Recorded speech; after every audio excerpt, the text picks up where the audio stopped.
হয় এই অজগৰটো মই মৰঙী চেঁচামুখ বুলি কয় এটুকুৰা জেগা এঘৰ মানুহৰ ঘৰত আহি উপস্থিত হ'লি হাঁহ খাই আছিলে ডাঙৰ হাঁহে খাই আছিলে খাই থকা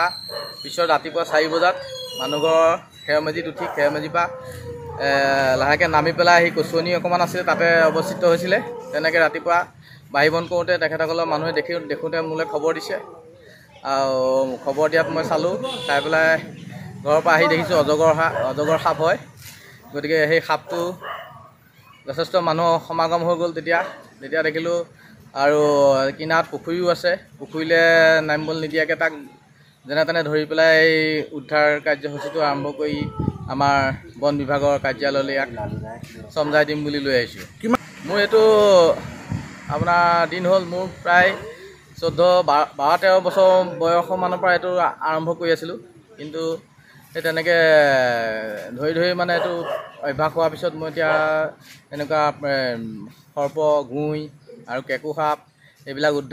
উদ্ধাৰ কৰি পেলাই তাহাঁতৰ নিৰাপদ স্থানত মুকলি কৰি দিবলৈ এতিয়ালৈকে সক্ষম হৈ আছোঁ এতিয়া মই অজগৰটো উদ্ধাৰ কৰি আনি আমাৰ পুৰা বংলা বকিয়াল বন বিভাগৰ কাৰ্যালয়ত আনি ছাৰহঁতক চমজাই দিছোঁ বস্তুটো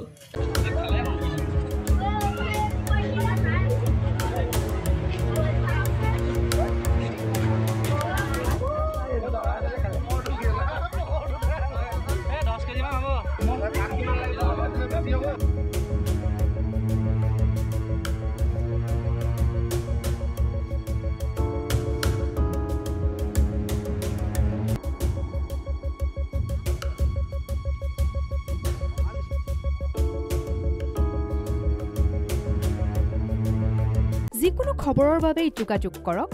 7099017330 আৰু 7099017110 নম্বৰত।